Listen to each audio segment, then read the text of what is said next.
Okay. Okay, it is Friday, April 29th. This is our Legislative Tourism Caucus. Everybody, it is the very end of the session, so people have the conference committees, people are following certain pieces of legislation that is important to their constituents.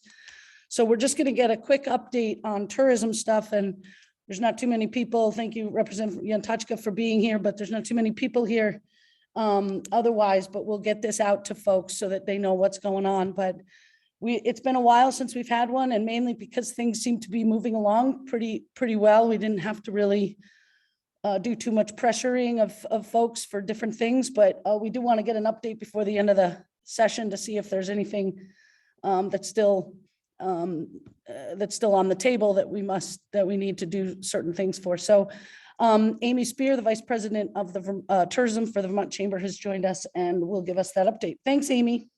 Thank you. Good morning. So I'll run through kind of the baseline Vermont Department of Tourism and Marketing items that are either in play or have already passed. And then I'll go through any other items that may or may not have an impact on the tourism and hospitality sector, just so the caucus has a broad awareness of what's been moving this session. So on the tourism funding piece, the $3.5 million base budget went through with non-issue. So just like you mentioned, smooth sailing there. Then there's the $10 million that'll be coming to the department or through via ACCD through the EDA. And that was just simply an authorization to be able to accept those funds. Something I'm very excited about is that, that $10 million allows the department to have funding to do things such as a brand study, which was never available previously. It's been many, many years since there was a brand study done for the state of Vermont in the destination marketing section of things. So that's a positive there. What's still in play is what is probably floated around as the relocation marketing piece. I just like to say it's the formalize and fund piece of relocation marketing. The chamber is very supportive of that. Not only would it create a continual pipeline of marketing for relocation, but then it would resource the local communities that are actually fulfilling those leads that come in for people to move to Vermont. Can you remind me, Amy, how much, what was the original ask for that from the governor, and then what were? So right now there's nothing moving forward for that as of the last update that I got, but it was originally just over $8 million over 3 years. That's right. And so it would be divided into two pieces. Money would go for marketing, and then there was 1.2 million. So it's 1.5 for marketing a year and 1.2 for that local concierge service. That's right. Yeah. So, that would be like whatever regional organization or whatever compilation of local organizations work together for that would have financial resources in order to fulfill those leads. So just as an example, because you're on here, Heidi, I'll say so Stowe, for example, let's say Stowe Area Association was the awardee, or in theory, this is how it would work. A lead would come in to Carrie and her team, and she would be resourced to not only have someone that's on staff potentially to connect them to realtors, to directly connect them to an employer, whatever may need to happen to get someone to relocate. But it's also important because there's a retention piece that's in there too. I know it's relocation marketing, but creating those networks through that concierge service will help people to feel more connected to wherever they decide to move in the state. So and that's been zeroed out altogether for right now. Yeah, I've heard maybe there's going to be a floor amendment that we could see on it. I mean, we're still, fighting for that in whatever committee of conference or wherever it shakes out. I know there's some things that are still moving in S11 today. So okay, maybe even today we'll see something move on there. Okay, great. I think Representative Dolan, hand up. Thank you. I apologize for being a tad late here. But can you repeat those dollar amounts relating to this, please? Yes. So the proposal was 1.5 million a year over 3 years for marketing and 1.2 million over 3 years for the local concierge services. So resourcing, local regional organizations to fulfill those leads. And there was there statewide marketing dollars as well? And is that still in the budget? Yeah, so the 3.5 million base budget for VDTM is in the budget. So that's made it through. And then there's $10 million coming in from the Economic Development Authority at the federal level. So really VDTM will be resourced to do some special projects. And so we're trying to fight to get that relocation marketing formalized and fund over the finish line if we can. Thank you. Yeah. Other questions on, we'll call it the traditional marketing pieces?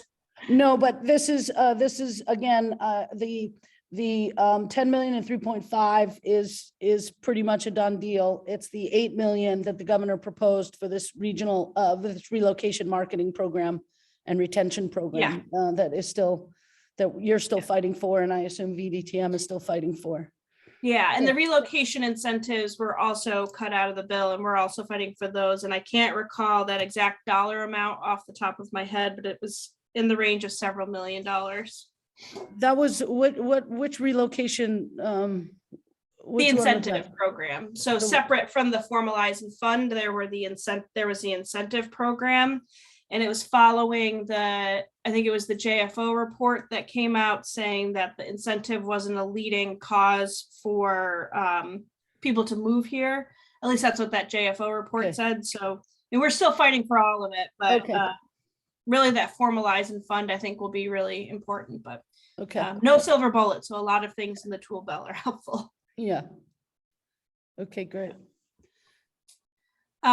Something just to be aware of from a constituent perspective, you would hear this only from those that are like hotels with bars, or from restaurants, maybe from some of your wholesale distributors if you have them.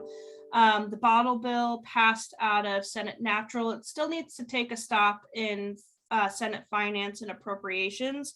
We're just really watching what happens on this bill. So wine bottles are not included at the beginning of it, but there's a study to be done whether or not to include, wine bottles as to have a deposit rate. And some are concerned that'll delay the supply chain delivery for them. So that's just something we're watching and paying attention to.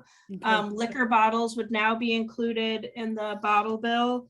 And the last time I spoke to the administration about it, they were not necessarily in favor of that because it would add a burden and cost to DLL. But that was several weeks ago. But we're just paying attention to that. It still needs to make 2 more stops, so we're just aware of it. But in case you hear from your constituents, it's really they'd be concerned on either costs being increased because of increased labor on the wholesale end of things, or delays in supply chain. So at least that's what we've heard from folks so far. Okay. Hey, Amy, Mike Yantochka has a question. Just chime in since there's so few of us. Don't worry about raising your hand. Just chime in, Mike. Okay. My question has to do with the agritourism conference in August 30th to September 1st in Burlington. What's going on with that as far as the state tourism efforts?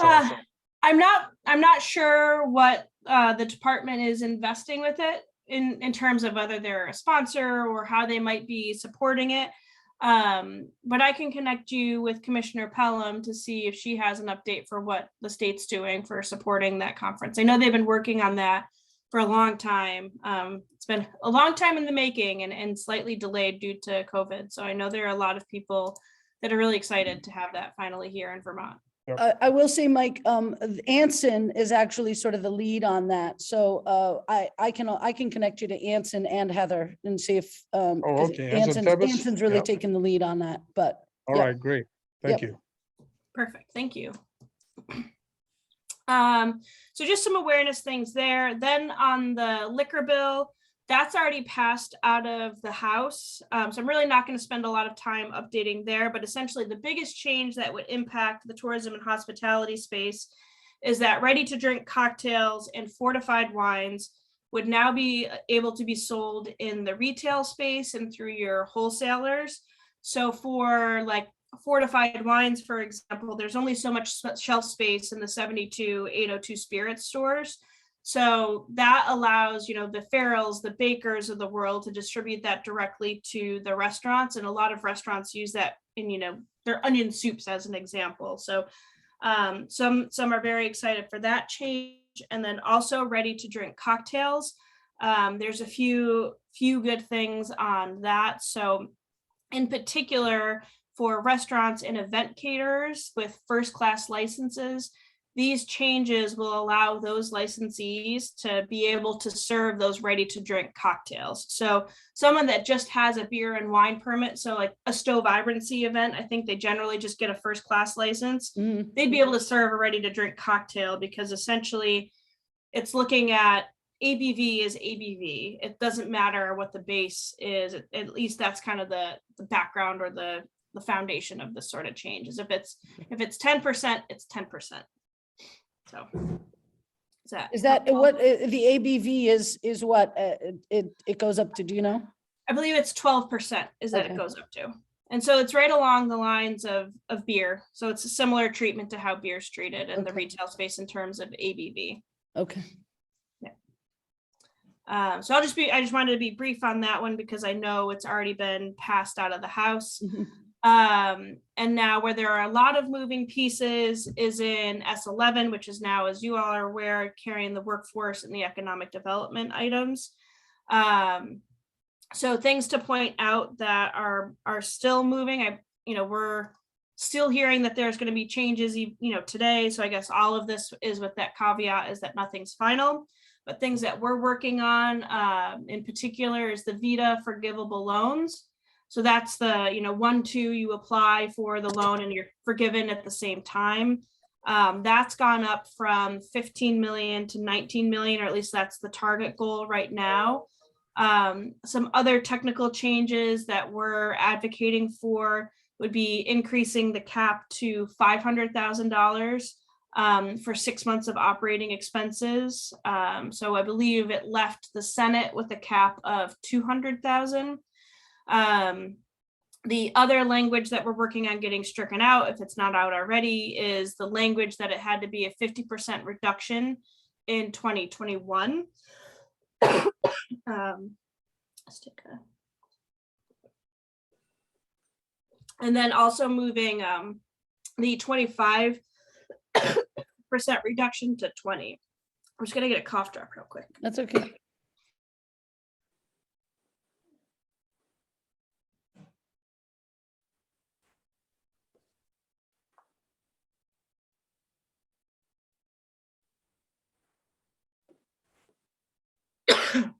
Joys of seasonal allergies. Sorry. So what did you mean by, so the 50%, it came out of the Senate, the forgivable note, it had to be one of the caveats or one of the requirements was there had to be a 50% reduction in gross revenues in 2021? Okay, and that was in the Senate bill, but you're trying to get that stripped? Sorry, you okay? It's okay. I'm good. Okay. I'm good. Okay. Okay. And then what was that about the 25 to 20? What did that mean? So in order, so I should recount that. So in order to be eligible, it was a 25% reduction. And now we're moving it to a 20% reduction. Okay. So that threshold of loss, we're trying to lower it because even the point from VITA was even a 20% reduction in your operating income is a lot. It's not anything to scoff at. Okay. Okay. No, keep going. So the other thing on the grant perspective is I believe the creative economy grants will be moved from 5 million to 9 million. Oh, good. Okay. It is the capital investment grant program, the one that the governor is really fighting for, I think, the one that had, if I'm not mistaken, Joan Goldstein had said that when we had started this with a $10.5 million appropriation last year, there was $90 million in asks. So it was really oversubscribed. So the governor was looking for 50 million there, if I'm not mistaken. Yeah, so that But it was one's, zeroed out completely, if I'm not mistaken. So do you know where that is? Is that in the discussions about, or surrounding S11 now? yeah, so I believe it's back in S11 at $10 million.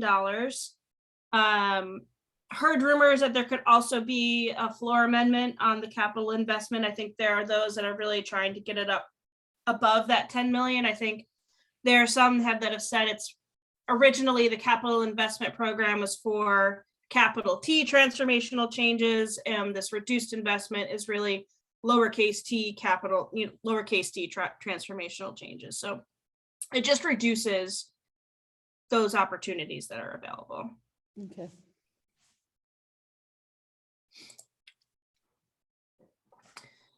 Something else for the hospitality sector, tourism hospitality sector that is in again this year are the VORAC community grants. Oh, that's right. They have another several million invested in that, and those will be really great programs, whether it's for scoping or programmatic changes, or if it's, shovel ready projects. So my community, for example, got one this year for a shovel ready project. Can I ask a question on that? I think what passed out of the House was a reduction though at 3 million. Yeah. Are we able to restore that to 5 million?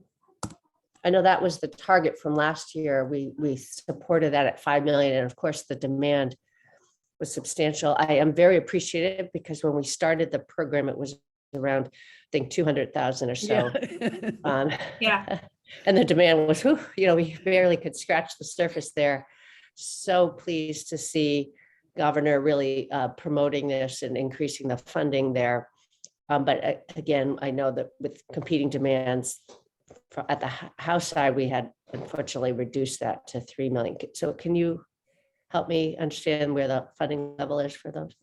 Yeah, so I believe it's still at the 3 million, and the original request was to essentially replenish it at the $5 million level. Obviously things are still in play. I don't know what lever to push there, because I believe it would be part of the budget conferees whenever that happens, because I think it's in the big bill. Okay. I think previously it was part of a standalone provision in the economic development bill last year, but since it would be replenishment, it's in the big bill, I believe. Well, I know that the grant that that some of my communities in my district received this year is going to be transformational with respect to outdoor recreation-based tourism. So I see a real value in these grants. Thank you. Absolutely. Any other questions? I know I kind of lightning round went through everything, but I know everyone's time is sensitive at this point with the. But my one question, if you can help me out in understanding the our wedding venue related tourism. Our wedding venues certainly are recovering, but they received such a major impact due to the pandemic. Can you help me understand how we're continuing to support that sector? Yeah, so they would be eligible for the VITA forgivable loan. So that would definitely be a resource for that sector. And in terms of, it's one of those it's an interesting optic, because someone might say, well, this wedding venue is busy every single weekend, so they must be doing amazing. However, wedding venues take the deposit, and then the events like a year later, or in this case could be 2 or 3 years later. And so it really has disrupted that venue cash flow. So the VITA loans would be a good resource there. And I know the wedding group has been fighting those and been working alongside the chamber collaboratively with that. Thank you. That could be useful for them would be the ready to drink cocktails. That moving into a greater accessibility, being able to get it from their beverage wholesaler, also helps with staffing issues, because you don't need someone to mix the drink. You can open the drink and pour it for that guest versus having to mix the gin and tonic or mix the Manhattan. You can actually pour it from the can. So it does help with some labor issues too on the canned cocktail side. Okay. This was actually a very good summary, end of session or towards end of session summary. So, so what I hear from this is we S11, we want to keep track of, make sure that forgivable loan piece is in there and that the eligibility criteria is more favorable. I think VOREC we'll want to keep an eye on, see if we might be able to increase that. The capital investment program. And then the relocation marketing and retention, the $8 million that the governor wanted. And even if we have to cut it, that's what I see that this caucus might want to keep an eye on over the next 7 days. And Hard to see if we believe might it's, be able to help. yeah. Hard to believe we're at the finish line. I know. Okay, is there anything else from anybody? Oh, Amy? I was gonna say, there are some good workforce items that are Oh, passed. yeah, can you, yeah, please. Yeah, just to flag a couple of, there's no work that's going to need to be done on the caucus's perspective, Okay. but there's some good programs in place. So one of them is a pilot program that would be administered by VDOL. And it's essentially a 12-week, we'll call it intensive training or hyper training. It doesn't identify the industries to be served, but there's an opportunity to upscale workers on the job and provide them with certifications. And so that is something that's being passed. So in the hospitality sector, on the restaurant side, or even any food service side, there are ServSafe programs, for example. And that's an across the country known accreditation that workers carry for safe food handling. Oh, wow, that's great. And then, so that's something, that's something that we would obviously engage with VDOL on to say, hey, there's an opportunity to integrate this into whatever you do on the 12-week program. And I know on the lodging side, for example, American Hotel and Lodging Association also has some accredited programming that they do. So I'm just really interested to see where that 12-week hyper training accreditation sort of piece goes, because it could be great for a lot of different sectors. So tourism, hospitality, it could be good for manufacturing, but that's a good piece right there, that pilot program for 12 weeks training on the job. Oh, that'd be great. So that was, I guess, the big thing I wanted to point out there, because I read that the other day in the bill and I was like, that could be very, very beneficial, especially for keeping people upskilled and in the workplace.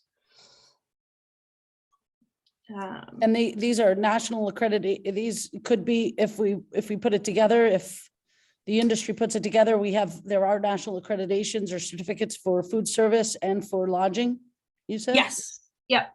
So they're run through at the national, those trade associations through their education foundations. Okay. So right now the chamber, for example, runs, ServSafe programming, and let's say like the lodge at Spruce Peak, for example, just went through some safe food handling training with the chamber, because we manage that program. Or there's a number of educators that are certified throughout the state to do that. Okay. Wow, So, that's great. good opportunity there. Would you guys, if would you guys take the lead on this with regard to, or with the, I know it's a Department of Labor program, but would the VDTM take the lead on this? Would you guys take the lead on this, trying to get the hospitality industry involved? I would say it'd be something that we would, reach out to VDOL on, say, hey, we're a resource, we're aware of these. I mean, they're aware of the programming too, for the most part. So it would just be there as an advocate to say, hey, let's think about the industry if we can in this. Obviously, we would coordinate with other industry stakeholders so that we make sure we have a unified ask in there. So, the Okay. wedding professionals, the lodging association. So, Okay. Yep. That would be great.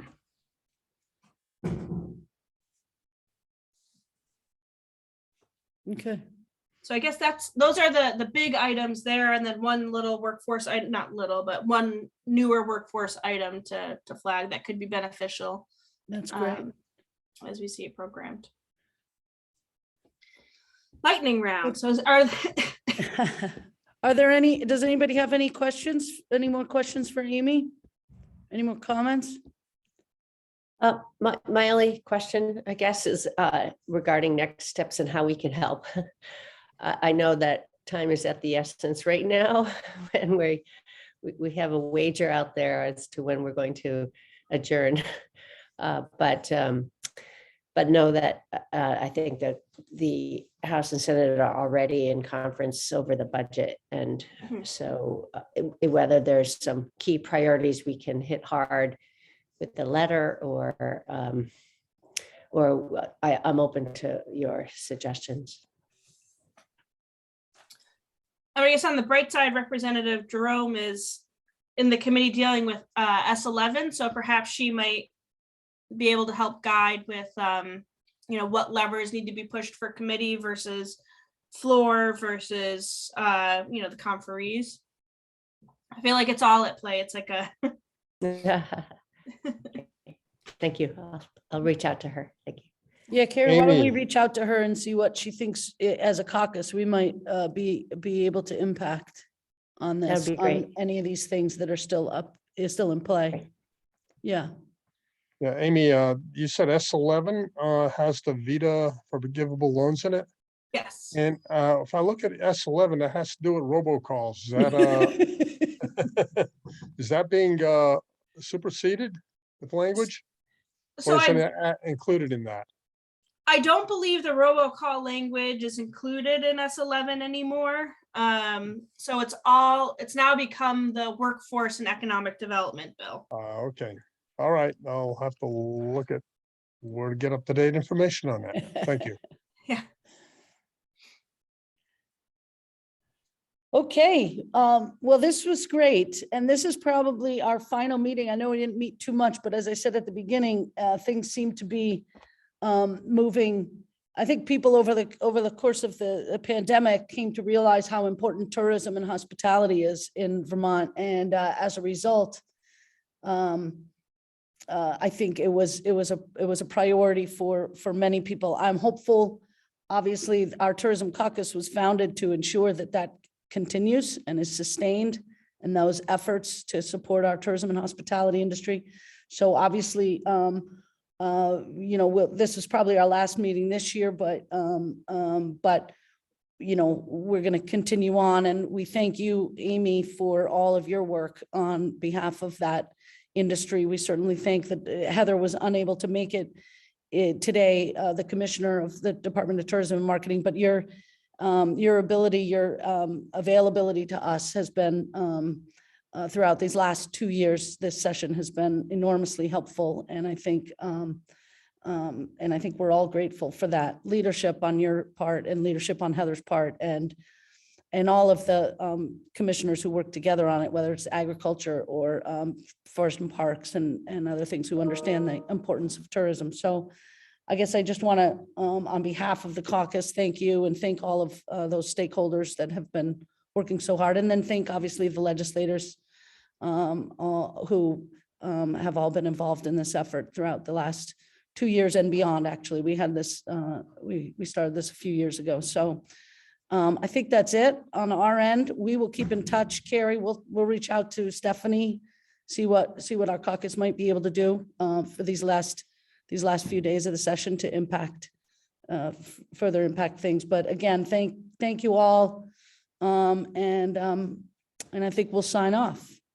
I'd like to also thank you, Heidi. I Oh. really Thank you, appreciate your Heidi. leadership on this, so thank you Oh. very much. Thanks, Carrie. That's very nice. Thank you, Heidi.